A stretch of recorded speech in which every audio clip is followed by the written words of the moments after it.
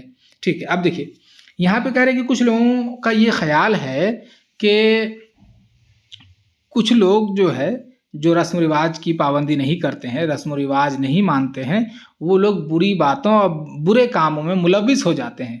بالکل غلط ہے. یہ جو لوگ ریتی رواج کو مانتے ہیں، فالو کرتے ہیں، رسم و رواج کو مانتے ہیں، وہ بھی غلط کام کرتے ہیں. ضرور نہیں کہ وہ صحیح ہو. ہاں، سر سید احمد خان یہ ضرور کہہ رہے ہیں کہ انسان کے اندر میں اگر غلط کرنے کی قوتیں ہیں تو صحیح کرنے کی بھی قوتیں ہیں. مثال کے طور پر اگر آپ قتل کرنا چاہتے ہیں تو آپ کے اندر ایک قوت ہے کہ آپ اپنے آپ کو روک سکیں، کنٹرول کر سکیں. کنٹرول، ضبط کرنے کی قوت ضبط بھی ہے ہمارے اندر میں. اللہ تعالیٰ نے ہمارے اندر قوت ضبط بھی دی ہے. تو جو انسان غلط کرتے ہیں انہوں نے کیا ہوا کہ وہ قوتیں جو غلط کام کرنے کے لیے ہمارے اندر، ان کو ترقی دیا ہے، اور وہ قوتیں جو ہمارے اندر نیکی کرنے کے لیے، ان کو انہوں نے ختم کر دیا ہے، ضعیف کر دیا ہے، کمزور کر دیا ہے. وہ انسان جن کے اندر منفی قوتیں ترقی پا جاتی ہیں وہ غلط انسان ہو جاتا ہے، اور وہ انسان جن کے اندر مثبت جو قوتیں ہیں وہ ترقی پاتی ہیں تو وہ بہتر انسان بنتا ہے. یہ ہمارے اندر ہے کہ ہم کس طرح کی قوتوں کو ترقی دیتے ہیں. اچھا کام کرتے ہیں تو اچھی جو قوتیں ہیں وہ ترقی پاتی ہیں، غلط کرتے تو غلط. تو یہ ہمارے اندر میں، اس کا تعلق رسم و رواج کی پابندی سے نہیں ہے. اگر ہم دیکھیں گے، آپ بہت دیندار آدمی بھی کبھی کبھی دیکھیں گے کہ گناہوں میں ملوث ہوتا ہے، غلط کام میں، اور کبھی کبھی دیکھیں گے کہ بہت خراب آدمی بھی صحیح کام کر لیتا ہے. رسم و رواج سے اس کا کوئی تعلق نہیں ہے. اسی بات کو یہاں پہ سر سید احمد خان کہتے ہیں. چلیے اگلے پیراگراف کو دیکھتے ہیں. اگر رسومات کی پابندی نہ رکھنے کے ساتھ انسان کا ایمان ضعیف نہ ہو، یا وہ دلی نیکی جو ہر انسان کے دل میں ہے پزمردہ نہ ہو، تو بجز عمدہ اور پسندیدہ باتوں کے اور کسی بات کا ارتکاب نہ ہو. کہہ رہے ہیں کہ اگر کوئی رسومات کی پابندی نہیں کرتا ہے، کوئی رسم و رواج کو نہیں مانتا ہے، لیکن ایمان جو ہے ان کا مضبوط ہے، تو وہ اور کسی غلط کام کرنے کا مرتکب نہیں ہوگا. کوئی غلط کام وہ نہیں کرے گا. ٹھیک ہے. ہمارے زمانے میں ہر شخص اعلیٰ سے لے کر ادنا تک رسم و رواج کا ایسا پابند ہے جیسا کوئی شخص ایک بڑے زبردست حاکم کے نیچے اپنی زندگی بسر کرتا ہو. یعنی کہ سر سید احمد خان کے زمانے میں ہر کوئی جو ہے بہت اچھے انسان سے لے کے بہت خراب تک، بہت امیر سے لے کے بہت غریب تک، مطلب ہر اعلیٰ ادنا جو ہے مطلب رسم و رواج سے لپٹا ہوا ہے. اس طرح سے جیسے رسم و رواج جو ہے بادشاہ ہے اور لوگ جو ہے رعایا. کوئی شخص یا کوئی خاندان اپنے دل سے یہ بات نہیں پوچھتا کہ ہم کو کیا کرنا چاہیے اور ہمارے مناسب یا ہماری پسند اور ہماری پسند کے لائق کیا بات ہے، یا جو عمدہ صفتیں مجھ میں ہیں ان کا ظہور نہایت عمدگی سے کس طرح ممکن ہے، اور کون سی بات ان کی ترقی اور شگفتگی کے معاون ہے. بلکہ وہ اپنے دل سے یہ پوچھتے ہیں کہ میری حالت اور رتبہ اور مقدور کے آدمی کس رسم و رواج کے مطابق کام کرتے ہیں، اور اگر کوئی اس سے بھی زیادہ بیوقوف ہوا تو وہ اپنے دل سے اس سے بھی زیادہ بدتر سوال کرتا ہے اور یوں پوچھتا ہے کہ جو لوگ مجھ سے برتر ہیں اور رتبہ اور مقدور میں زیادہ ہیں وہ کن رسموں کو بجا لاتے ہیں، تاکہ یہ شخص بھی ویسا ہی کر انہی کسی شان میں شامل ہو.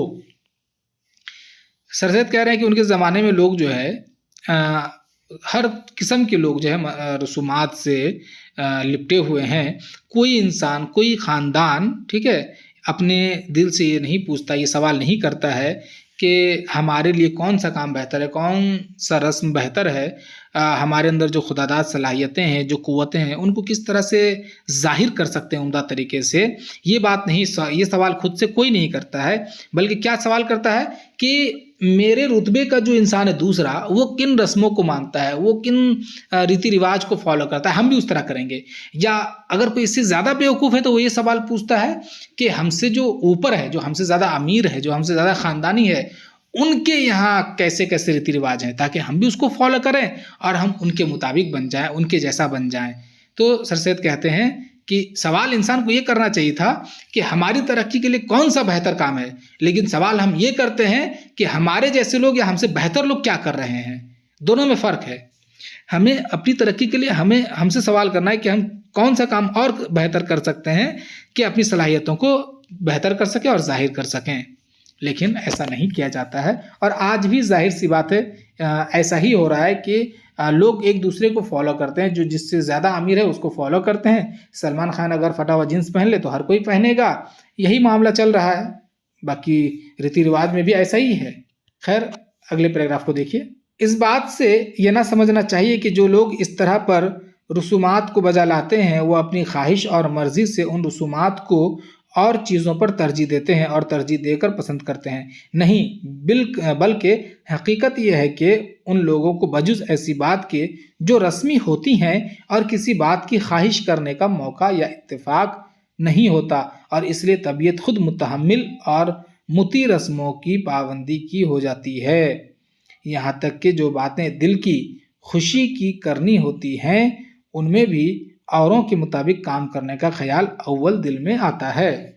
یہاں پہ ہے متحمل یعنی کہ برداشت کرنا، برداشت کرنے کے قابل ہونا، مطیع یعنی کہ اطاعت کرنا. ٹھیک ہے، تو یہاں اس میں سر سید کہہ رہے ہیں کہ جو لوگ دوسروں کو دیکھ کر کے رسم و رواج کی پابندی کرتے ہیں، بجا لاتے ہیں، وہ پسند مطلب اپنی پسند سے کرتے ہیں ایسا نہیں ہے، بالکل نہیں ہے. وہ جو ہے بس سمجھ جائیے کہ دوسروں کو اس طرح ترجیح دینے لگے ہیں کہ وہ اس کے اطاعت میں ہی مطلب اب اگر مان لیجیے کہ اس کے دل کے حساب سے یعنی اس کی خوشی کے حساب سے اگر کوئی خیال آ جائے تو اس صورت میں بھی وہ پہلے یہ دیکھتا ہے کہ اس خواہش کے اکارڈنگ اس کے آگے کے لوگ، اس سے امیر لوگ کیا کر رہے ہیں. یعنی کہ وہ مطلب اپنی خواہش کے مطابق کوئی کام نہیں کر پاتا ہے، پہلے اپنی خواہش کے حوالے سے بھی دوسروں کو دیکھتا ہے کہ اس خواہش کے اکارڈنگ وہ لوگ کیا کر رہے ہیں، کیونکہ ظاہر سی بات تو ترجیح نہیں دیتا ہے نا. مطلب اب اگر ہم کسی بھی ریتی رواج کو اپنی پسند سے کریں گے تو چونکہ اس میں میری پسند شامل ہے تو ہم اس میں میرا اپنا ہنر ہے، میری اپنی قوتیں اس میں ہے. لیکن اگر مان لیجئے کہ آپ کسی ریتی رواج کو مانتے ہیں اور آپ ہم سے امیر ہیں اور میں آپ کو اس چیز کو دیکھ کر کے فالو کر رہا ہوں تو اس میں میری کوئی صلاحیت نہیں لگ رہی ہے، میں تو بس آپ کو دیکھا اور میں آپ کے پیچھے لگ گیا. تو انسان اس طرح ہو جاتا ہے کہ وہ اپنی ذاتی زندگی میں بھی کسی خواہش کو تکمیل میں نہیں لا پاتا ہے، اس کے لیے بھی اسے دوسرے کو دیکھنا پڑتا ہے.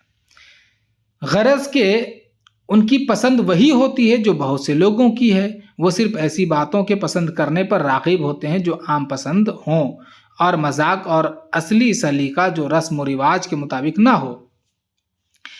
اس سے ایسے ہی گریز کی جاتی ہے جیسے کہ جرموں سے، یہاں تک کہ اپنی خاص طبیعت کی پیروی نہ کرتے ان میں اپنی طبیعت ہی باقی نہیں رہتی کہ جس کی پیروی کریں اور ان کی ذاتی قوتیں بالکل پزمردہ اور بیکار رہنے کے سبب بالکل پورے طور پر بالکلیہ ضائع ہو جاتی ہیں اور وہ شخص اپنی دلی خواہش کرنے اور ذاتی خوشی اٹھانے کے قابل نہیں رہتا. یعنی کہ جو شخص ایسا کرتا ہے، اس طرح سے رسم و رواج کو بجا لاتا ہے کہ اس کے رتبے، اس کے مقام کے لوگ یا اس سے اعلیٰ لوگ کیا کرتے ہیں، تو وہ انسان بالکل ایسا ہو جاتا ہے جیسے وہ ان کی اپنی جو طبیعت ہے وہ باقی نہیں رہتی ہے، ان کے اندر جو قوتیں ہیں وہ ختم ہو جاتی ہیں پوری طرح سے، اور وہ انسان اپنی خوشی کو بھی اٹھا لانے کے قابل نہیں رہ پاتا ہے. سمپل میں جان جائیے. تو ہمیں بنا سوچے سمجھے نہیں کسی چیز کو فالو کرنا چاہیے، ہمارے اندر جو قوتیں ہیں اس کا استعمال کرنا چاہیے. ٹھیک ہے، ورنہ انسان کیا ہوتا ہے کہ وہ نہ ہی خود کا رہ پاتا ہے نہ ہی اس کا بن پاتا ہے، ختم ہو جاتا ہے، بیکار ہو جاتا ہے. اگلے پیراگراف کو دیکھیے. نہیں رہتے اور عموماً ایسی تبازات رائیں یا خیالات نہیں رکھتے جو خاص ان کی اصلی خوشی سے مخصوص ہوں. اب غور کرنا چاہیے کہ انسان کی ایسی حالت پسندیدہ ہو سکتی ہے یا نہیں، یعنی کہ ایسی حالت کہ وہ خود رائے بھی نہ دے سکے، خود اپنی خواہش بھی پورا نہ کر سکے، خود اپنے حوالے سے کچھ نہ سوچ سکے، تو پھر ایسی جو حالت ہے وہ پسندیدہ ہو سکتی ہے یا نہیں، اس کے حوالے سے سوچنا چاہیے ہمیں. خیر، رسومات جو مقرر ہوئی ہیں غالباً اس زمانے میں جبکہ وہ مقرر ہوئیں مفید تصور کی گئی ہوں، مگر اس بات پر بھروسہ کرنا کہ در حقیقت وہ ایسی ہی ہیں محض غلطی ہے. ممکن ہے کہ جن لوگوں نے ان کو مقرر کیا ان کی رائے میں غلطی ہو، ان کا تجربہ صحیح نہ ہو، یا ان کا تجربہ نہایت محدود اور صرف چند اشخاص سے متعلق ہو، یا اس تجربہ کا حال صحیح بیان ہوا ہو، یا وہ رسم اس وقت اور اس زمانے میں مفید ہو، یا وہ رسم جن حالات پر قائم کی گئی تھی کسی شخص کی وہ حالت نہ ہو. غرض کے رسموں کی پابندی میں مبتلا رہنا ہر طرح پر نقصان کا باعث ہے۔ اگر کوئی نقصان نہ ہو تو یہ نقصان تو ضرور ہے کہ آدمی کی عقل اور دانش اور جودت طبع اور قوت ایجاد باطل ہو جاتی ہے۔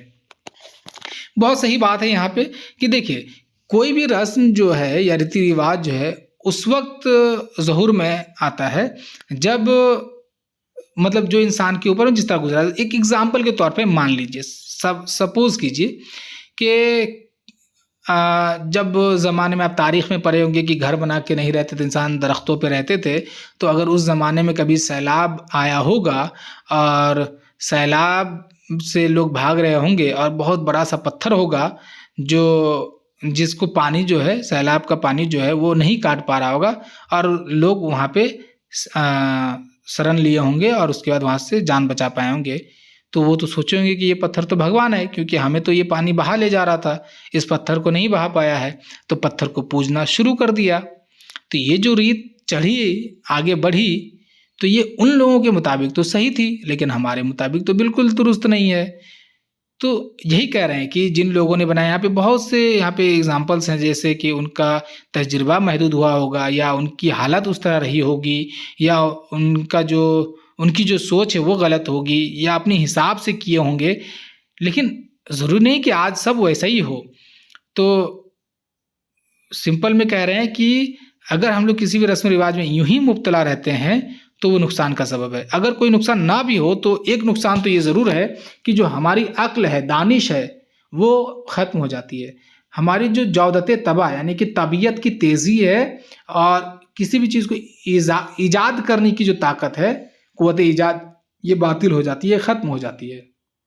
اسی لیے ہمیں کسی بھی رسم و رواج کو فالو کرنے سے پہلے سوچنا چاہیے کہ جس وقت یہ ریتی رواج پروان چڑھا اس وقت جو ہے کیا ماحول تھا، اب اس کا کیا ریلیونس ہے، بہتر ہے کہ نہیں ہے۔